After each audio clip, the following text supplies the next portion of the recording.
Hello les pêcheurs, eh ben, on se retrouve pour une pêche en gravière ce coup-ci. Une pêche en gravière, ça change un petit peu, parce que c'était beaucoup la petite rivière tous ces temps-ci. Et là, j'ai fait quelques pêches en gravière, des gravières différentes, je vaque un petit peu. Et celle-ci, là, par contre, c'est une que j'ai déjà pêchée, que je pêche depuis des années, que je connais bien, entre guillemets. Elle est quand même pas facile, je prends pas mal de tôles, mais j'ai pris de très beaux poissons quand même. Donc, je suis venu y faire 2 jours. Je suis arrivé hier soir, c'était juste avant la tombée de la nuit. J'ai tendu, ça devait être 8h30 je crois, quand j'ai fini de tendre mes cannes. J'ai tout tendu donc au bateau amorceur pour ici. Il y a des zones compliquées de lancer et c'est plein d'herbes, donc lancer au pif. Voilà, bon, des fois on peut le faire quand même en grattant un petit peu, cherchant la petite zone, en clippant et tout. Mais là, bon, gagne de temps, j'ai l'habitude ici, j'aime bien utiliser le bateau. Puis de toute façon, voilà, j'aime tous les genres de pêche. Mais vous savez que le bateau amorceur, je kiffe quand même pas mal du tout. Donc, ça a été amorcé depuis 15 jours. Ça fait plus de 15 jours que j'amorce. Donc j'ai fait à peu près 5 amorçages de 2 kg sur une zone énorme. Il y a de quoi faire 3 ou 4 postes faciles. Que j'ai bien fait parce qu'il y a d'autres pêcheurs qui étaient en place. C'est pas du tout un problème. Donc un qui était plus sur ma gauche quand même assez loin et un autre en face quand même bien plus loin. Donc aucun problème. Moi j'ai pris le 3e poste que je pouvais atteindre qui pêche. Donc je suis quand même sur ma zone d'amorçage, donc c'est impeccable. Donc j'ai tendu tout ça hier soir. Ça pêche basique.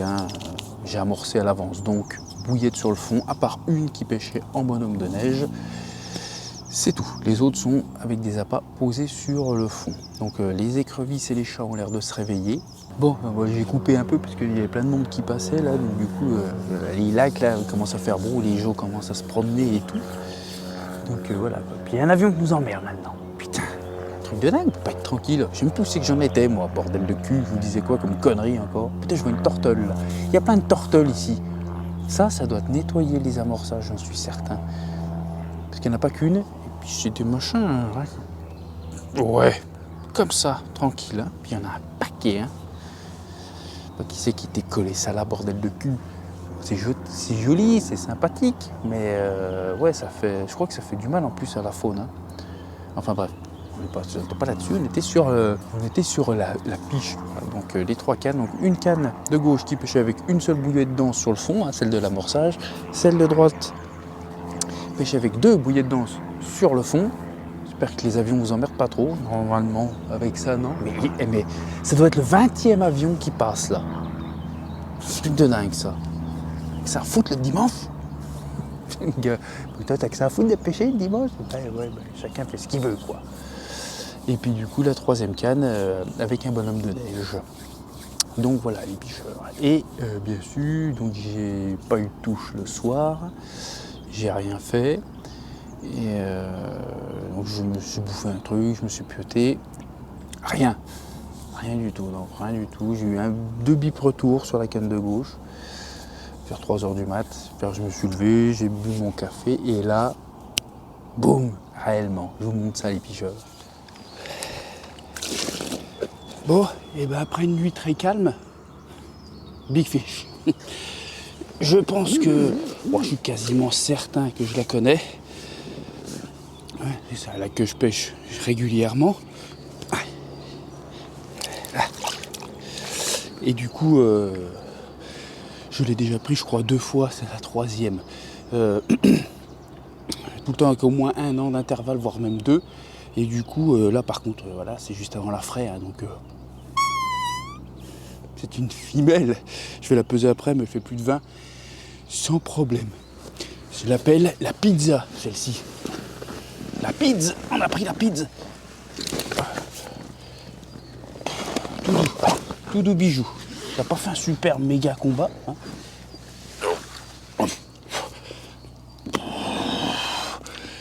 Ouais, et puis je suis un peu le monstre. En pleine santé, la bête.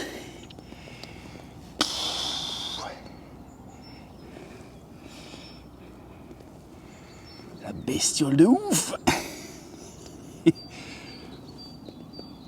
La 4 fromages, on va l'appeler, parce qu'elle est bien grasse. Magnifique. Poisson. Tout doux bijou. Faut pas que je... moi je veux pas t'abîmer, surtout là, la période de frais, t'as le bidou plein de bébés, là on va vite te remettre à l'eau. Petite présentation rapide de l'autre côté, et on remet ce poisson à l'eau. Hein. Voilà. Allez, je t'embête une dernière fois.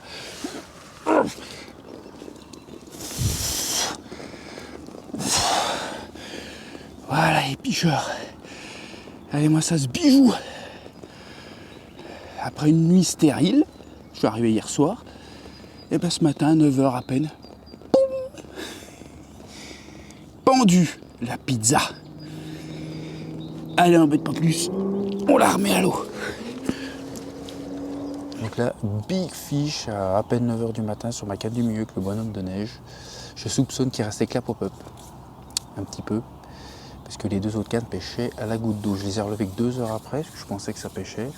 Et du coup, canne de gauche, canne de droite, ça pêchait à la goutte d'eau. J'ai tout retendu, une autre en bonhomme de neige du coup, vu que c'est parti dessus, et une autre quand même avec les bouillettes sur le fond. J'attends mon Nelson qui va m'amener du wrap, parce que j'en ai pas. Enfin, j'ai pas de la bonne taille, pour que je puisse les blinder pour la deuxième nuit. Voilà, et puis ça saute quand même sur ma zone. Ouais, on sent qu'elles arrivent sur le... préparer la fraie. Elle prépare tranquillement, tu vois, à 14 degrés l'eau. Donc on espère que ça craquera encore. Allez, je vous reprends plus tard. Bon les pêcheurs, vous voyez, je vous parlais que le lac avait beaucoup d'herbe. C'est un lac qui a des fonds assez mous et quelques petites plaques un petit peu dures. Donc je voulais vous faire une petite parenthèse d'une petite nouveauté pour pouvoir nous aider à dégrossir le travail sur les textures de fond. Parce que les amis Deeper nous ont sorti une mise à jour gratuite, je précise, pour ceux qui ont l'application Premium Deeper, ils nous ont sorti une mise à jour sur la texture des fonds. Donc pour savoir si c'est plutôt du limon, tu vois, du mou, ou plutôt du sable, hein, c'est-à-dire plutôt direction du dur. Donc sur ça, on va avoir un code couleur. Pour ceux qui n'auraient pas Premium encore, hein, c'est 19,90 € pour l'année. Donc c'est pas excessif par rapport à tout ce qu'on vous offre. Et surtout que c'est comme là, c'est comme des mises à jour où il n'y a pas besoin de repayer quoi que ce soit. Hein. On a des mises à jour supplémentaires qui nous aident encore plus. Donc je trouve que c'est quand même sympa. Donc je vous mets dans le descriptif de la vidéo pour ceux qui seraient intéressés, le lien pour aller chercher l'application Premium Deeper. Donc ils font fort pour nous aider vraiment là. Ils nous mâchent les travails quand même Deeper, mais c'est quand même bien pour pouvoir dégrossir. Comme je vous dis, pour ceux qui veulent partir sur un lac loin ou rechercher des lacs autour de chez eux qui pourraient les intéresser, s'aider à dégrossir un petit peu le travail, c'est quand même pas mal. Hein. Avec les vies qu'on a, le boulot, il faut courir partout. On est quand même bien content de pouvoir se dire, j'ai pas besoin d'aller visiter les 90 ou 200 hectares du lac. Si c'est votre kiff, il faut le faire, il n'y a pas de souci. Hein. Mais si vous n'avez pas trop le temps et puis qu'il faut faire des bornes, au moins vous êtes sûr. Là, vous pouvez vérifier. Donc déjà, sur Deeper, qu'est-ce qu'il nous avait fait ? Il nous avait mis déjà les profondeurs. Hein. On allait sur la carte, on a quasiment tous les plans d'eau et les rivières de France, quasiment tout cartographié, la bathymétrie de tout. Donc on avait déjà les profondeurs.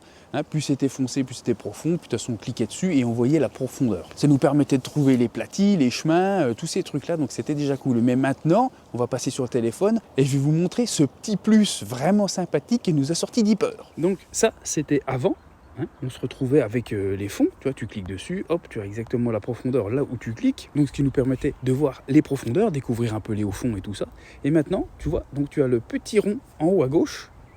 Tu cliques dessus et là voilà, tu peux choisir donc profondeur ou dureté. Et donc tu cliques sur dureté et là ça change totalement de couleur. Nous y voilà. Donc plus nous sommes sur du foncé, plus c'est mou. Il faut savoir que c'est quelque chose pour dégrossir. Hein. On ne va pas vous dessiner la boîte de conserve qui est au fond de l'eau ou alors l'arbre mort, etc. Après ça peut peut-être y venir parce que ça évolue tellement vite et tellement bien que ça va sûrement encore évoluer à mon avis. Mais déjà là, on s'y retrouve quand même sur des choses pas mal. On se rend compte que sur le zoom, c'est beaucoup plus clair, donc on va se retrouver sur des fonds beaucoup plus durs que si j'allais à cet endroit-là, tu vois, beaucoup plus foncé, donc sur une zone beaucoup plus molle. Donc voilà, donc rien de très compliqué, hein, tout simplement. Après, vous zoomez sur les parties qui vous intéressent, vous regardez, hop, vos profondeurs, quelle zone m'intéresse, etc. Ensuite, vous allez sur vos fonds, la dureté, et vous allez chercher, vous voyez là il y a quand même beaucoup plus de mou que de dur. En règle générale, ça va déjà vous guider sur le fait de chercher des plaques de pêcher plutôt sur du dur. Enfin moi c'est ma vision, ma façon de voir les choses. Parce que c'est vrai que quand on trouve une poche de verre de vase, c'est mou et si tu tapes là-dedans, généralement ça craque à tous les coups. Donc voilà, encore une fois, comme je vous dis, c'est déjà vachement précis, ça nous aide énormément à dégrossir le travail pour si vous voulez voyager ou chercher un lac autour de chez vous, ou aller pêcher une très grande étendue, ça nous dégrossit énormément le travail. Profondeur plus maintenant texture du fond, c'est vraiment super top. Donc comme je vous l'ai dit, plus c'est foncé, plus on va aller sur du limon et plus ça va être clair, plus ce sera du dur, du sable, du caillou, de la glaise, etc. Et encore une fois, c'est pour dégrossir. On n'est pas sur quelque chose qui vous donnera un détail, sinon les sondeurs ne serviraient presque plus à rien. Là, c'est pour vous permettre de prendre une portion du lac, de vous équiper de votre matériel pour finir de sonder et de pouvoir poser vos lignes vraiment parfaitement. C'est un gain de temps principalement. Donc voilà, donc je pense que vous avez tout compris. Rien de plus simple, comme ça, un bon petit coup de pouce pour savoir sur quelle zone du lac on va déjà se diriger. Il suffit d'aller sur l'application, regarder tout ça. Ici ça me plaît, c'est parti, tu vas en bagnole. Puis après tu mets le Zodiac à l'eau, tu accroches le petit dipper pour aller sonder tout ça, ou alors avec le bateau amorceur, le petit dipper à la gueule, bientôt avec le Quest, ou alors carrément à la canne, il n'y a pas de souci. Avec les dippers, toutes les possibilités sont là, c'est l'avantage. Vous allez sur votre zone que vous avez dégrossie grâce à l'application, et avec tout ce petit matériel, vous allez pouvoir chercher les petits détails qui vont faire que ça va dérouler.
Bon, et nous voilà le dernier jour. Le dernier jour, ouais, les jours se ressemblent un petit peu, tu vois. C'était beau temps, super température, on est même en t-shirt. Mais les poissons n'ont rien voulu donner de plus. Mais rien du tout. J'ai dû prendre hier après-midi, une bonne tape sur la même canne qui avait déroulé. Je soupçonne quand même là peut-être qu'un poisson s'est pas piqué ou alors s'est tapé dans le fil, c'est possible aussi. C'est un peu compliqué à. Mais je sais pas, j'ai à ressentir celle-là, j'ai l'impression que j'ai entre guillemets loupé une carpe, tu vois. C'est le jeu, ma pauvre Lucette. Et puis j'ai déplacé un peu les cannes, j'ai pêché vraiment comme mon amorçage, en bonhomme de neige. Là j'ai carrément mis une dans 1,50 m d'eau, parce que j'ai vu que même aujourd'hui elle saute même plus. Ça sautait là-bas. Elle prépare les zones de frais, tu vois. Et du coup, j'ai mis une canne avec 2 flats verts et un truc cacahuète, et un équi cacahuète, voilà, pour qu'il y ait un peu de goût, le goût cacahuète, que j'aime bien. Et les flats verts pour le côté flashy. Ça prend pas de jetons, rien du tout. Mais rien, j'ai pêché, tu vois, sur la droite, j'ai vraiment bougé. J'ai essayé de faire ce que je pouvais, mais rien du tout. Ouais. Donc tu vois, arrivé le premier soir, tendu, 3 bips la nuit, rien du que dalle. Et le matin, à même pas 9h, je fais ce magnifique poisson que vous avez vu. Et puis après, j'ai tout retendu. Donc j'ai 2 cannes qui pêchaient à la goutte d'eau. Je pêchais vraiment en posé sur le fond. Alors, il y a de fortes chances que c'était les bouillettes soient bien ramollies et les écrevisses s'est tapé dedans et que le fait qu'en ramenant et en accrochant des herbes, ça a enlevé ce qui restait, tu vois. Donc je pense pas que ça faisait longtemps que ça pêchait sans bouillette, parce qu'après j'en ai relancé au fond comme ça, et j'avais toujours pas de wrap là pour les wrapper comme un con. Et du coup j'en ai relancé, toi ça a tenu, j'en avais relancé une, ça a tenu toute la fin de matinée, le midi, tout l'après-midi, puis tu vois elles étaient grignotées mais elles étaient encore accrochées au bout. Donc je pense que ça n'a pas pêché si longtemps que ça à la goutte d'eau comme on dit. Mais bon, c'est le jeu, hein, elles n'ont rien voulu d'autre. Après la nuit, la deuxième nuit, c'est passé sans pareil, avec peut-être 2 bips, tu vois. Mais c'est tout. Et là, ce matin, rien du tout. Là, il est déjà plus d'heures sur la montre, bordel. Je crois que si j'ai regardé, c'était 13h, pas loin de 13h30, là. Silence radio, hein. Ah, veut pas. Ça veut pas, ça veut pas. Alors, soit les poissons sont trop en mode on va préparer la fraie, on va préparer la fraie. Ou alors, elles se commencent vraiment à se méfier des amorçages qui deviennent de plus en plus à la mode, hein. De plus en plus de monde amorce leur poste à l'avance et de plus en plus longtemps à l'avance. Et comme tout, hein, comme tout est technique, au bout d'un moment, de tout le temps voir la même chose, les poissons finissent par s'en méfier. Ils finissent par s'en méfier et puis du coup on en chie tous, quoi. Il y avait 2 équipes de pêcheurs aussi pareil qui étaient là, ils sont partis, hein. Mais normalement ceux du fond je sais pas trop, normalement juste une décroche. Et par contre ceux qui m'ont parlé là, eux ils ont fait qu'une décroche. Donc ouais, c'est pas violent, quoi. On a tous eu la même chose en fait, juste je l'ai pas décroché, moi c'est tout. Mais il y a un seul poisson qui mord, c'est dingue. Je pense que les poissons sont encore un peu commence vraiment à se méfier ici. J'ai vu, comme je vous ai dit, pas de critique ni quoi que ce soit. En plus, la personne qui est venue, il m'a parlé, il me connaissait un petit peu. Il était vraiment sympa et tout, il n'y a pas de problème, hein. Mais je pense qu'on fait tous un peu pareil, on amorce à l'avance, on prépare, machin et tout. Et ouais, à la longue, on s'est croisés. En plus, quand tu te croises et que tu fais ça sur une zone à peu près similaire, parce que moi j'ai amorcé toute la zone là, hein, ça fait presque un quart du lac, j'amorce très large. Et je pense que du coup, les poissons s'en méfient encore plus, pour le coup. Encore plus des appâts différents, plein de machins et tout. Qu'est-ce que c'est que ça? Ça me dit quelque chose, comme ça, que je me suis fait déglinguer la tronche, que j'ai vu ce genre de choses. Donc je pense que les poissons se méfient de plus en plus. Peut-être que je me plante complètement, mais c'est mon idée. Et je pense aussi que le mois d'avril, il est connu pour avoir... c'est le mois le plus en dents de scie, hein, par rapport à la météo. Et en plus de ça, les hormones, oui, les hormones de reproduction qui les travaillent sévèrement. Il faut préparer le lieu de frais, et puis, etc., etc. Donc je pense que les poissons, c'est pareil, ils peuvent passer d'un jour à je mange n'importe quoi, n'importe comment, me méfie que dalle, à j'ai l'impression plus de jours quand même où je me méfie de tout, attention. Puis on prépare plus la fraie qu'on bouffe. Enfin bon, c'est le jeu. Je vais pas vous saouler plus longtemps que ça. Vous connaissez un petit peu, enfin tout le monde se fait un petit peu les avis, ça fait du partage comme ça. On partage un petit peu. Enfin moi je vous partage mon point de vue, qui est pas forcément le bon. Attention, je ne me suis jamais jugé de bon pêcheur ou quoi que ce soit. Je vous donne juste mon avis et je vous guide sur les choses qui pour moi marchent. Voilà, c'est le but de mes vidéos un petit peu. Donc pour ceux qui n'y trouvent aucun intérêt, voilà, je ne dis pas ça pour tout le monde, hein. Il y a des gens qui sont bien meilleurs pêcheurs et qui regardent peut-être mes vidéos juste comme ça par curiosité ou pour voir des trucs. Ce plan d'eau, je vais changer totalement mes approches. Ça, c'est sûr et certain. Je vais essayer d'autres approches, on va voir. Mettre de côté un petit peu les amorçages comme ça pour voir si des fois les autres approches seraient meilleures. Parce que là, j'ai bien peur que ça finisse pareil. Bon, j'ai fait un super poisson, je ne me plains pas, hein. Attention, c'est juste que j'essaie de comprendre pourquoi pas d'autres touches, tu vois, c'est juste ça, hein. Mais sinon, moi, je suis super content, hein. J'ai fait un magnifique fiche de 23 kills, là. Je la connais, hein. C'est la 4 fromages, mais franchement, trop content. Magnifique poisson. Voilà. Donc, il me reste plus que quelques heures à pêcher. Là, je vais commencer à plier tout le matos, là, parce que la pluie, c'est ce soir, ça arrive, je crois. Et vu que les soirs il s'est vraiment rien passé, il s'est passé quelque chose le matin, la table c'était l'après-midi, comme toujours ici en fait, souvent la journée que je fais les poissons. Pendant l'hiver je les faisais quand même le soir, oui, je les faisais quand même vachement le soir. La journée, tout le temps, les après-midi, ça voilà. Le matin un petit peu, là ce coup-ci ça a été le matin. Je pense que tout dépend des périodes de l'année.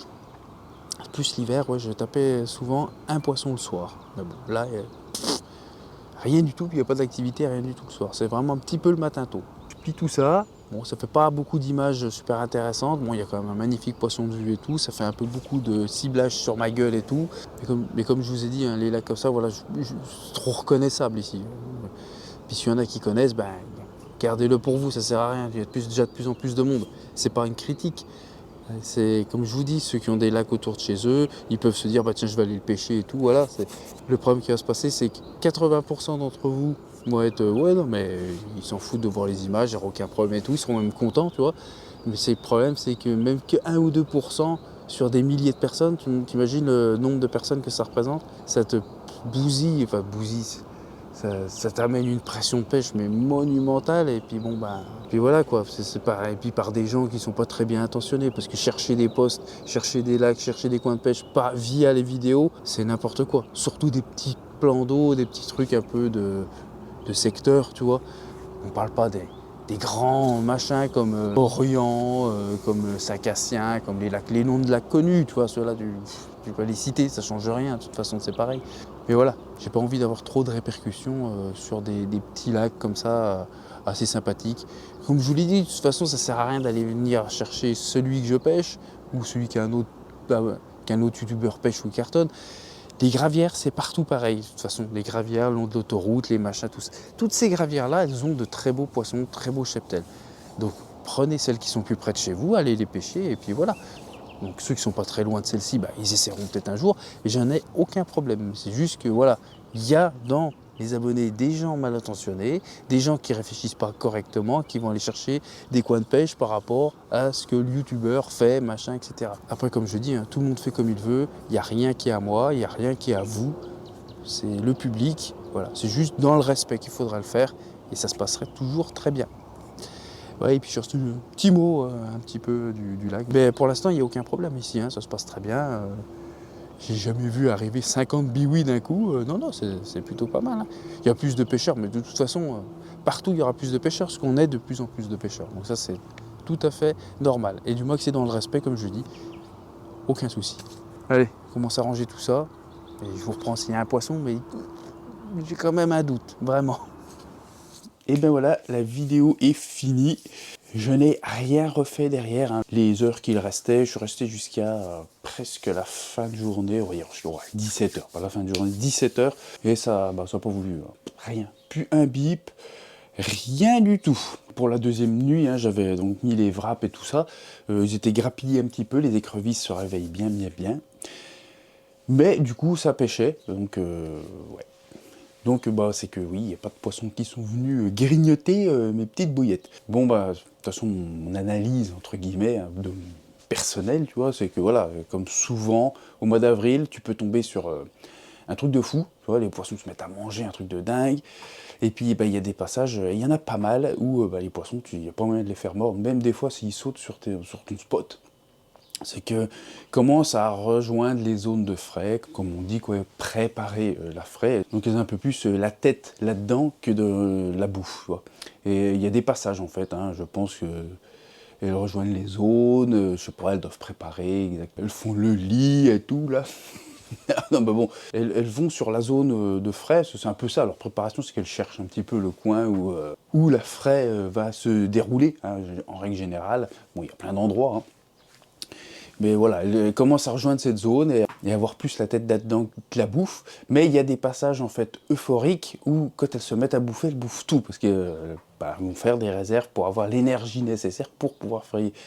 Donc c'est pour ça qu'on fait des cartons et qu'on fait des grosses tôles sur le mois d'avril.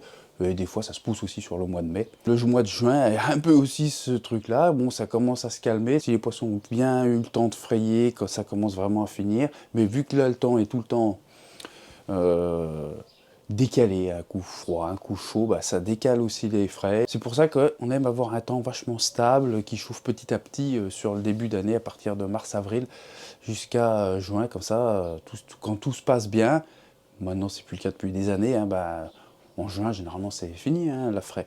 Mais ça peut arriver que ça refraie dans l'été et tout ça. Hein. Mais bon, comme je vous dis, c'est un petit peu tout détraqué maintenant, mais bon, si comme ça, et on fait avec. Donc voilà pour cette piche, ça aurait été le seul poisson, mais bon, magnifique fiche, donc quand même très content.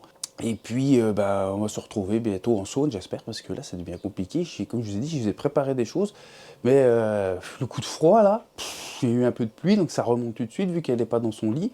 Bon, elle n'est pas impêchable, hein, loin de là, mais le froid là, les aide pas. Tu vois. Les pêches d'interception là sont pas encore vraiment présentes. Mais on espère que d'ici quelques semaines, une semaine ou deux, on va pouvoir aller y faire un tour et puis que je vais pouvoir vous faire mes nouvelles vidéos pêche en saône, les pêcheurs. J'ai pêche en gravière qui va venir aussi encore un peu plus tard avec quelques beaux poissons. Mais en attendant, je vous souhaite une bonne pêche à tous et à la prochaine vidéo. Salut!